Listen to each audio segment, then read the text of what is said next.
आरक्षण जब आरक्षण जो मिला हुआ हिंदुओं को मिला हुआ है, लेकिन उसका विरोध कौन करते हैं? हिंदू ही करते हैं, बड़े वाले हिंदू जो सालों से आरक्षण खा रहे हैं वो ही विरोध करते हैं। कोई एक सिंगल मुसलमान आरक्षण का विरोध नहीं करता, लेकिन सारे हिंदू आरक्षण का विरोध करते हैं और पी के आरक्षण को कोसते हैं। लेकिन अगर लालू यादव आज बिहार में होता और वो चोटी वाला कांड बिहार में होता तो इंसाफ मिल जाता उस यादव को, उसमें FIR ना होती। लालू यादव को मैं इनवाइट कर रहा हूँ, आप मेरे जिला में आओ। कौन सा जिला में? गोपालगंज में।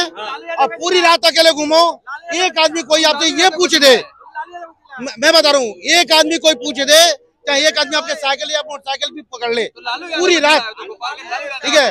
लालू यादव के समय में गोपालगंज को जितना लालू ने बर्बाद किया, गोपालगंज के जितना लालू ने बर्बाद किया, क्योंकि उस समय सीएम हुआ करते थे लालू प्रसाद, लेकिन उस समय शासन किसकी चलती थी?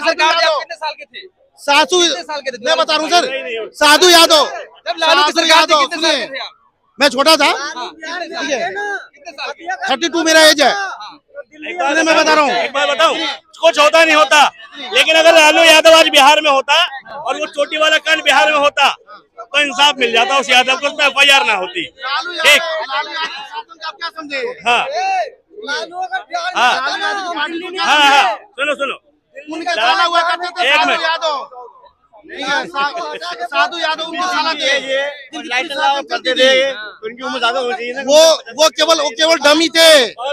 लालू यादव की शासन चलाते थे साधु यादव, जिन्होंने पूरी फैक्ट्री खा गई बिहार से। रंगदारी के ऊपर, रंगदारी से पहले, लालू से पहले देखिए बिहार में कितनी फैक्ट्रियां थी, और लालू के बाद से क्या हुआ? लालू के बाद क्या हुआ? लालू के पहले की बिहार देखो। मैं नहीं कह रहा नीतीश कुमार की सरकार बढ़िया है, लेकिन लालू के पहले की सरकार और लालू के बाद की सरकार की बात करी, भाई साहब ने पूर्ण बहुमत की बात करी। पूर्ण बहुमत में योगी जी गवर्नमेंट है यूपी में, लेकिन एक यादव को जबरदस्ती पंचकामी का मुंह छिड़का गया, उसके बारे में भाई साहब क्या कहेंगे? इटावा के अंदर एक यादव कथावाचक था, ठीक है, उसको मारा गया 5 घंटे, उस पर मतलब सिगरेट से जलाया गया, उसके बाल मूंडे गए, फिर लास्ट में उस पर एक महिला का पेशाब छिड़का गया। इसके बारे में क्या कहेंगे आप? बिल्कुल गलत है, मैं उसका घोर निंदा करता हूँ। और ये करने वाला, मैं कदाप कह रहा हूँ, ये करने वाला कोई भी इंसान हो ही नहीं सकता। इंसान के अंदर इंसानियत नहीं है। आप वो बात कर रहे हैं सर, हमारे यहाँ वैष्णो मठ है, बहुत बड़ा मठ है, वहाँ पे जब यज्ञ हो रहा था ना, तो वहाँ के प्रवचन करता पता कौन आए थे?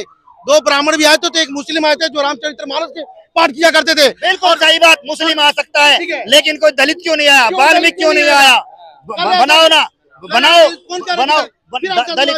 अच्छा, जातिवाद की बात देखो, जब आरक्षण जो मिला हुआ हिंदुओं को मिला हुआ है, लेकिन उसका विरोध कौन करते हैं? हिंदू ही करते हैं, बड़े वाले हिंदू जो सालों से आरक्षण खा रहे हैं वो ही विरोध करते हैं। कोई एक सिंगल मुसलमान आरक्षण का विरोध नहीं करता, लेकिन सारे हिंदू आरक्षण का विरोध करते हैं और पी के आरक्षण को कोसते हैं, जबकि वो उस आरक्षण को मना नहीं करते जो सदियों से कथावाचक ले रहे हैं। ये जो कथावाचक यादवों को मारा है, उन्होंने यादवों को नहीं मारा, उन्होंने मारा हराम की कमाई जो कथा से आती है, उसको वो क्यों लूट रहे हैं? अब मैं बता रहा हूँ, यादवों का नहीं मारा, या फिर आप वर्ड गलत कर रहे हैं। यादवों को नहीं मारा, किसी यादव को मारा होगा, लेकिन यादवों को नहीं मार सकता। किसी भी जाति में, किसी भी मजहब में, किसी भी धर्म का किसी को औकात नहीं कि जो पूरी जाति को मार दे। यादवों को नहीं मारा, एक यादव को मारा। मैं बता रहा हूँ, एक इंसान का कत्ल पूरी इंसानियत करने वाला वो ब्राह्मण हो ही नहीं सकता, जिसको ब्रह्म का ज्ञान होगा। जो ब्रह्म का ज्ञान मतलब कि जो सब में ब्रह्मा को देखे, वो ऐसा कर्म कर ही नहीं सकता। बिल्कुल सही बात बोला। अभी एक डॉक्टर पकड़ा गया, ठीक है, वो भी शर्मा था, उसने 100 मर्डर करे और मगरमच्छ को खिला देता था, तस्करी करता था अंगों की।